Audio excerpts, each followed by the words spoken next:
crente. Doutra sorte, os vossos filhos seriam impuros, porém agora são santos. Porém agora são santos. Eu vou pedir para alguém abrir também Efésios capítulo 1, verso 1. Quem achar pode ler.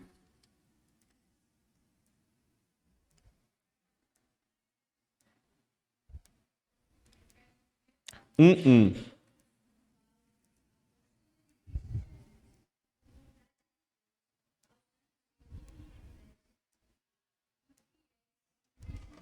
Muito bom, Dudu. Dudu, agora capítulo 6, verso 1.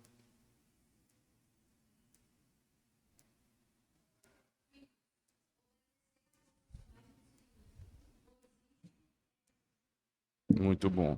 Vamos orar? Ó Senhor, abençoe esta nossa aula, como tu fizestes no culto, nos dando sabedoria que vem do alto, Senhor. E nos ajude a aplicarmos as verdades que vão ser estudadas aqui, para que a nossa vida seja mais pura e agradável aos teus olhos. É o que nós te pedimos em Cristo, nosso Senhor. Amém.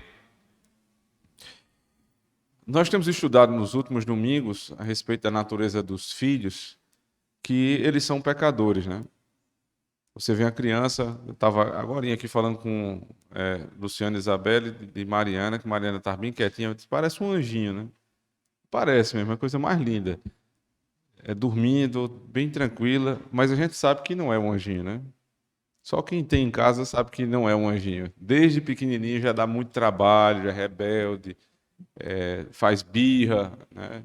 Quando você não dá o que ela quer, ela já sabe, já vem de fábrica ali o problema, sabe, né, Rayane? O Antônio é assim. Já viu, né? Então é muito simples, muito fácil você perceber essas coisas. Rapidamente eles começam a demonstrar a natureza caída. Só que nós não podemos ficar só com essa parte da natureza dos nossos filhos.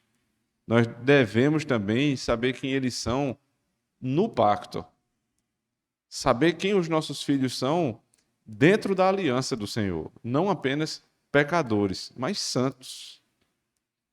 Primeira carta aos Coríntios, capítulo 7, verso 14, que foi o primeiro texto que foi lido aqui, diz assim, lá no finalzinho, né? De outra sorte, os vossos filhos seriam impuros, porém agora são santos.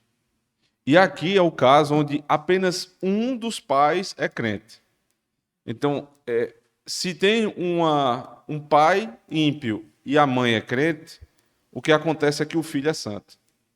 Se tem uma mãe descrente e um pai crente, o que acontece é que o filho é santo.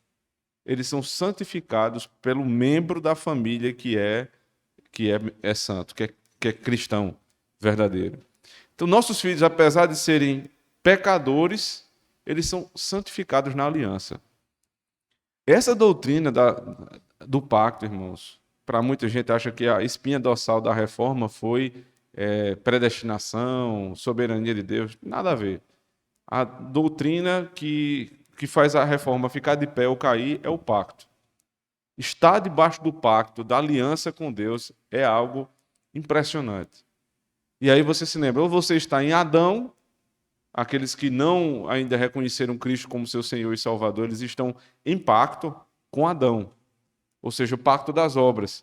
Eles precisam cumprir toda a lei para serem salvos. E isso é impossível, ou seja, eles vão para o inferno. Eles estão reunidos no primeiro Adão.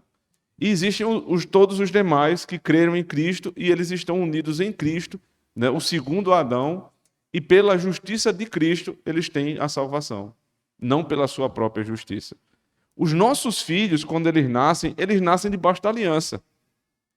E é por isso que eles são batizados. O batismo não é dado às crianças porque elas têm fé, até porque não tem como você verificar isso. O batismo é dado por conta dessa verdade, está debaixo do guarda-chuva da aliança. Essa expressão, essa imagem, acho que dá para vocês entenderem bem. Você tem uma chuva e quem está embaixo do guarda-chuva não recebe água. A aliança é exatamente isso. Ela protege os filhos. Então, eles vão ser criados como são, santos. Eles são pecadores, a natureza é pecaminosa, mas Deus deu a eles a graça de nascerem numa família pactual. E aí, por isso, eles vão ter benefícios do pacto. Não tem como comparar, irmãos.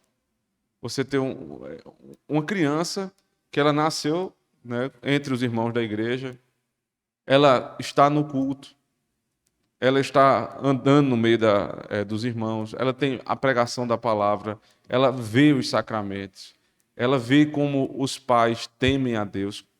Como é que você compara uma criança dessa com uma criança que está no mundo, numa família ímpia?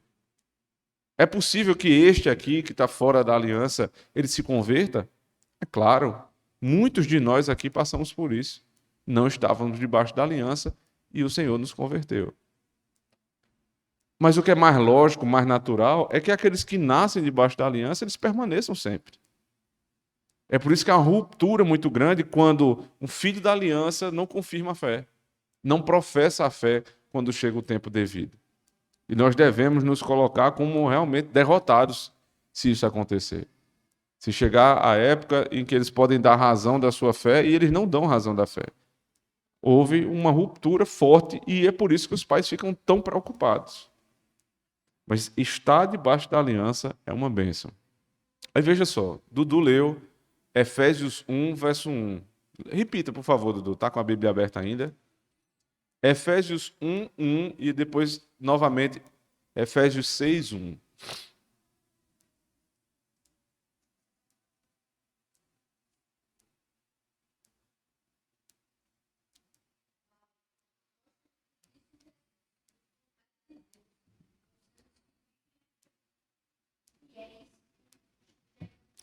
Aos santos que vivem em Éfeso. O que é isso? Ele está se apresentando como escritor da carta e está dizendo a quem ele remete a carta, aos santos que vivem em Éfeso. Então, tudo que ele vai falar de agora em diante é dirigido aos santos da igreja de Éfeso. Aí lá no capítulo 6, ele começa a tratar de um determinado assunto. Vai para lá, Dudu, por favor. Capítulo 6, verso 1.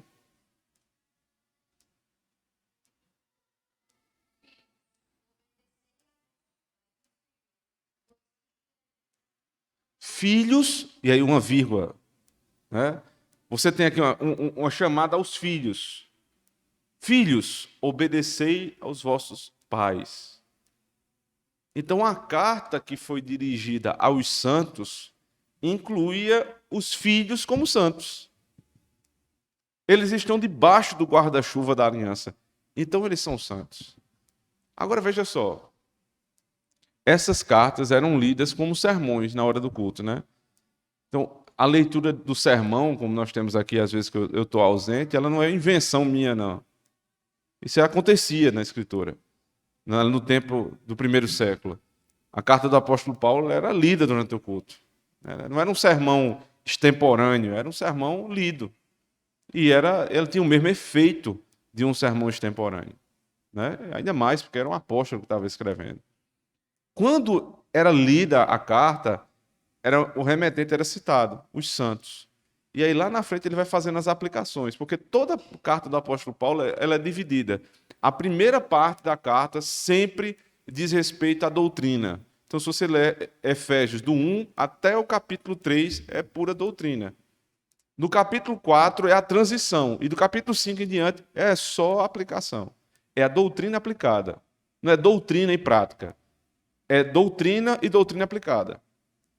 Capítulo 6 é a aplicação da doutrina. A quem ele está aplicando? Filhos, obedecei aos vossos pais como no Senhor. Não pode ser um filho casado. Porque o filho casado, o filho homem casado, ele já foi incluído antes, no capítulo 5, quando foi dito que os esposos deveriam amar suas esposas como a Cristo. Se sujeitando como Cristo sujeitou, no sentido de se doar pela sua esposa. Então já foi tratado ali o jovem rapaz, o casado. Então nós estamos falando aqui de quem? De crianças e de jovens mais novos, solteiros ainda. Eles são tidos como santos. Nós devemos ter os nossos filhos assim, irmãos. E a palavra que é usada, né, 1 Coríntios 7, Efésios, é hagia, né, que vem de hagios, santo. E o significado, dentro do campo semântico, um deles é separado. Então, existem os impuros e os separados. Os impuros andam entre si nas suas impurezas. E existem os separados. Aí você pega um separado e faz o quê? Bota para andar entre os impuros. Esse tipo de coisa que a gente faz, irmãos, sem perceber, isso tem fruto. Não tem jeito.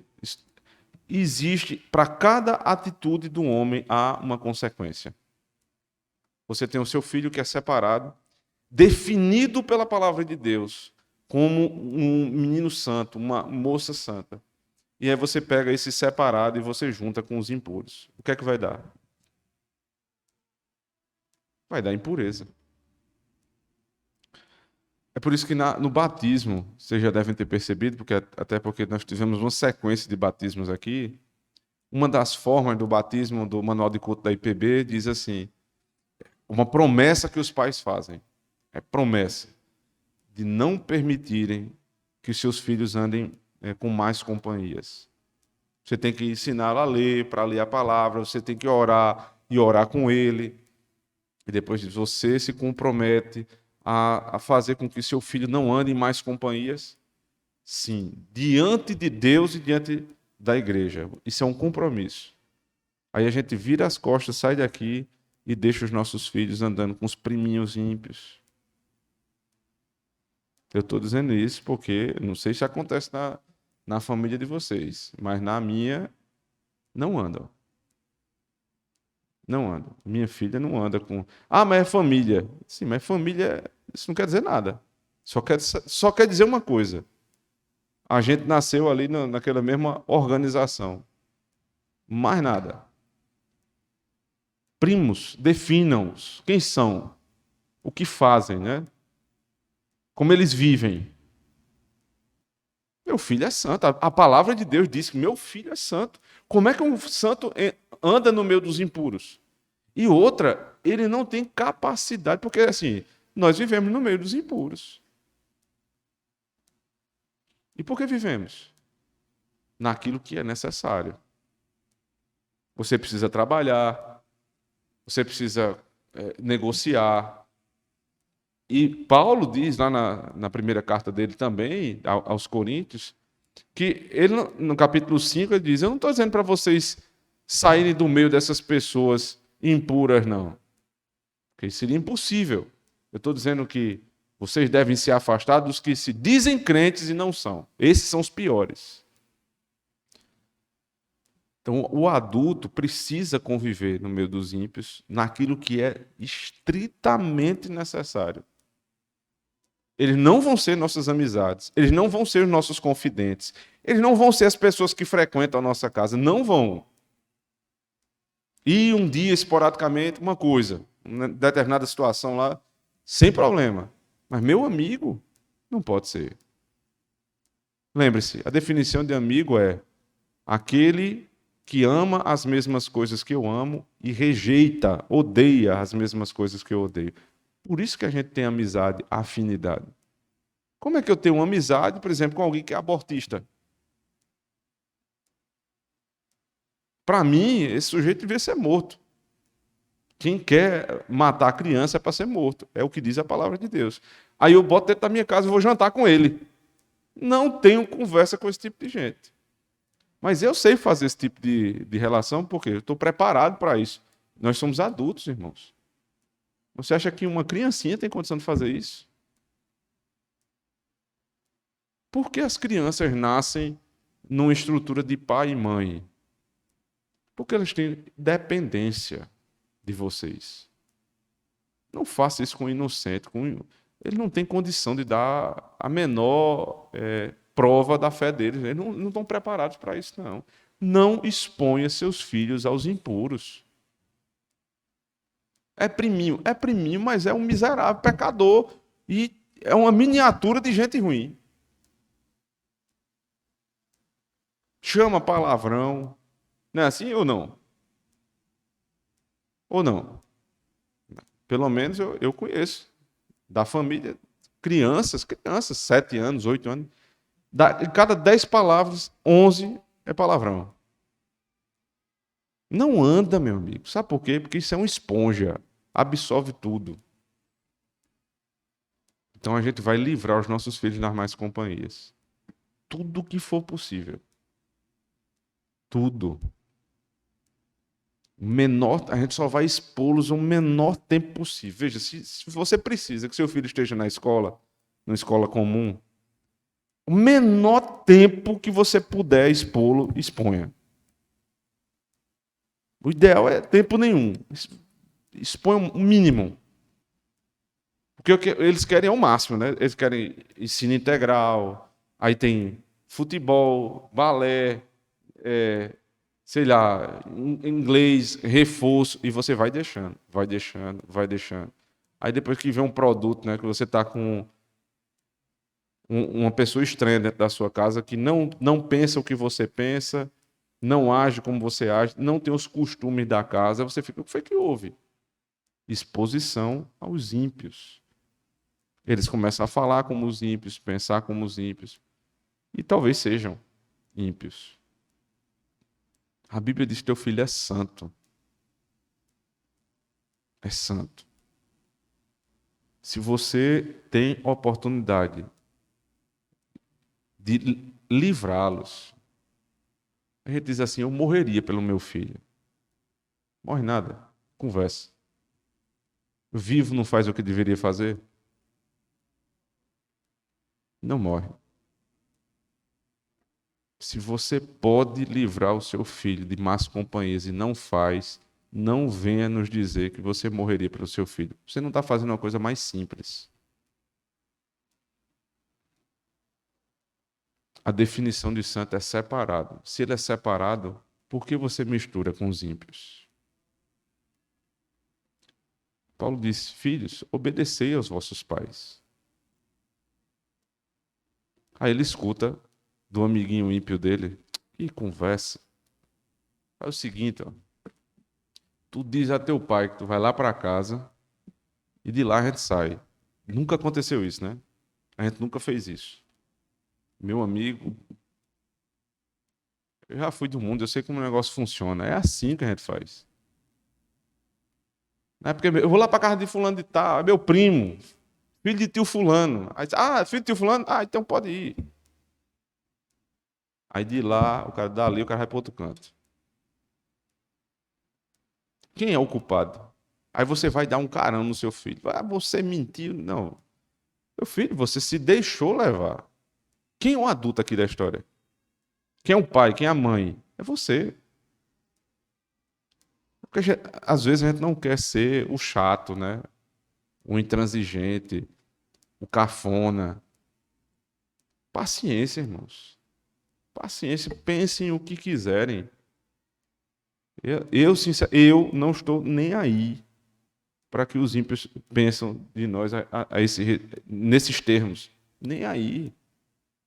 Não faço a menor questão da companhia deles. Zero. Absolutamente. Sabe por quê? Porque nós estamos envolvidos aqui numa responsabilidade muito maior, que é criar um filho. E nós não vamos ser cobrados por Deus pelos nossos amiguinhos que nós fizemos bem, não. Nós vamos ser cobrados por Deus se nós ajudamos os nossos filhos a ir para o céu ou não. É isso que Deus vai cobrar. Ele vai dizer: ó, eu dei filhos a vocês santos, eu dei o pacto, eu dei igreja, eu dei pastoreio, eu dei pregação. Cadê seu filho? Cadê o seu filho? Não cai nessas historinhas, não, sabe? Vai para casa de fulano de tal. Vai sair com os jovens da igreja. Isso é um perigo muito grande, viu? Por quê? Veja só, a gente pensa assim, né? Se é jovem e é da igreja, então é bom. Mas quem são os jovens da igreja? Ele precisa ser definido. Quem são? O que fazem, né? Como é que eles andam? Como é que eles são criados? Não vai sair, meu filho. Não vai. Aqui houve um período de tempo que os jovens começaram a dizer que formaram um grupo do WhatsApp e começaram a sair juntos. Eu disse, olha, não vai dar certo.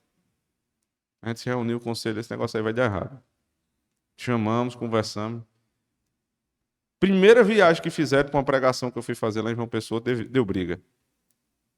O conselho chamou e disse, pode acabar aí com essa conversinha. Não tem negócio de jovem da IPAB. Acabou, acaba o grupo, acaba tudo. Não adianta.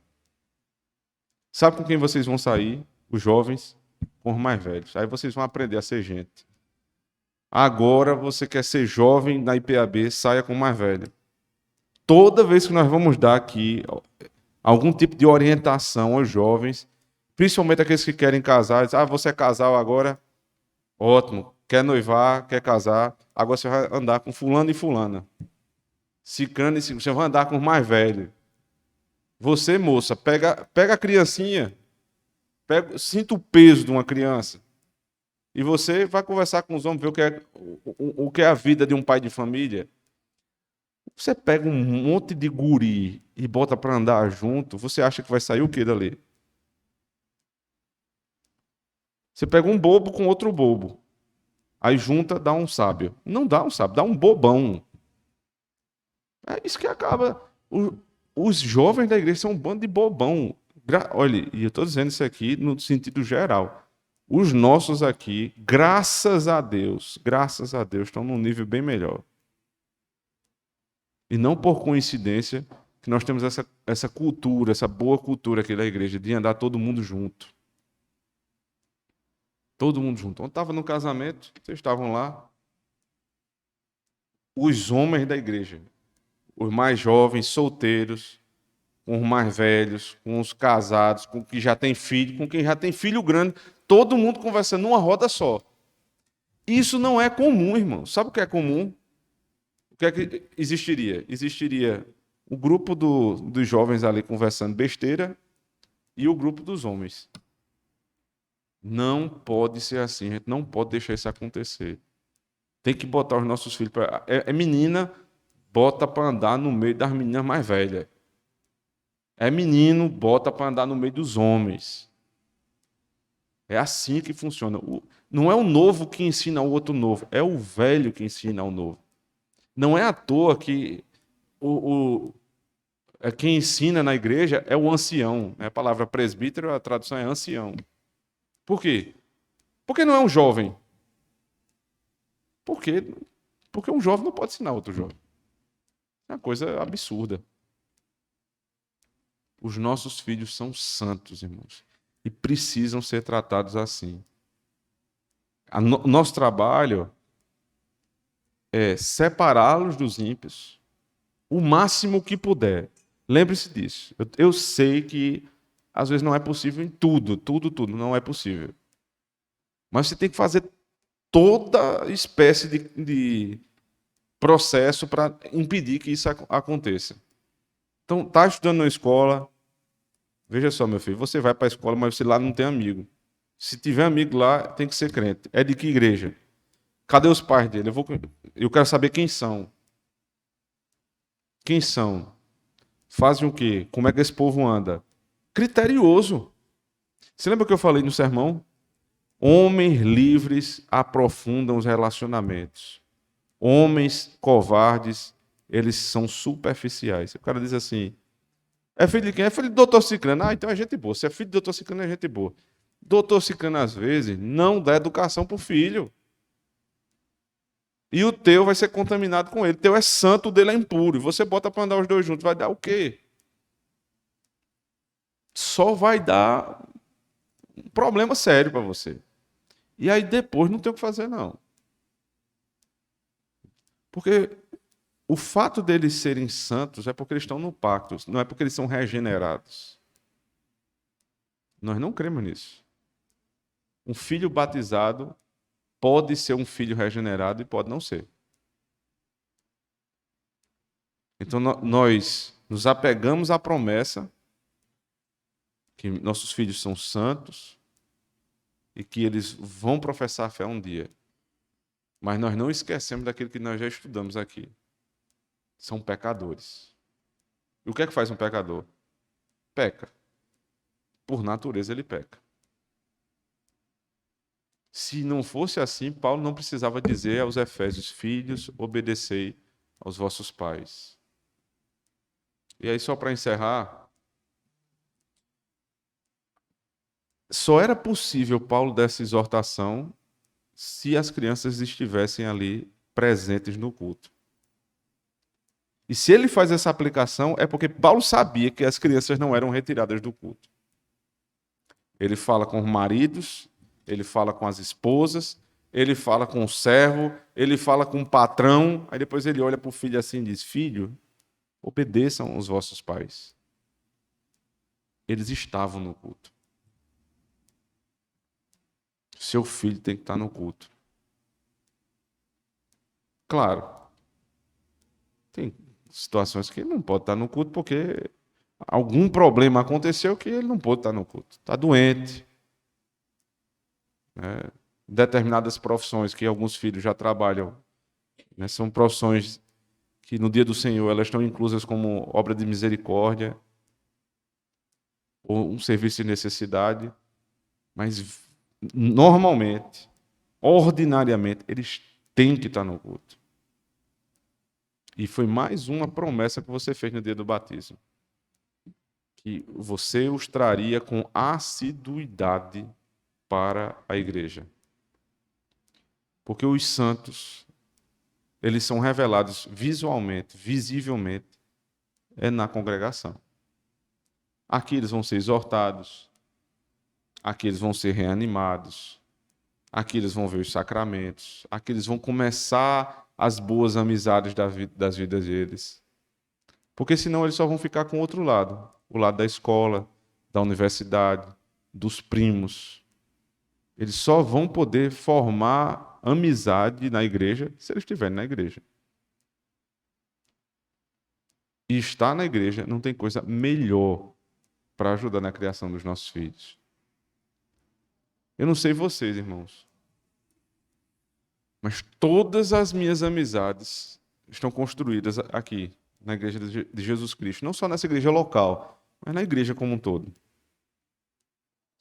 E toda a vida da gente, ela passa a ser construída tendo a igreja como referência. E eu vi uma analogia que o presbítero Luciano fez essa semana numa das nossas conversas que eu achei muito interessante. Toda cidadezinha, o que é que tem no centro da cidade? A cidade que for, o que é que está no centro da cidade? Uma praça. Na praça tem o quê? Uma igreja. A cidade, ela é organizada ao redor de uma praça e de uma igreja. E sabe por que tem a praça? Porque o povo da igreja sai e fica conversando na praça. Ou seja, no final das contas, o que é realmente principal é a igreja.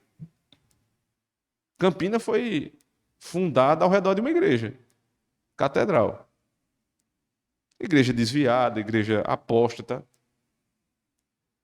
Mas o princípio de igreja, né, para essa analogia, serve. Toda a cidade gira em torno da igreja. Toda a nossa casa precisa girar em torno da igreja. Nossas amizades, nossas preferências, nossa vida profissional. Não pode ser a parte da igreja. Não pode. Você vai viajar, primeira coisa que você pergunta: lá tem igreja para eu congregar? Meus filhos vão estar no culto? Não pode ser diferente. Você tem uma responsabilidade muito grande. O teu filho é santo. Ele foi separado por Deus. E está sob a tua responsabilidade, sob os teus cuidados, levá-lo para Nova Jerusalém. E se você falhar no caminho, o Senhor vai cobrar. E vai te custar muito caro. Deus nos ajuda, irmãos, para que nós possamos dar realmente uma educação de santos aos nossos filhos.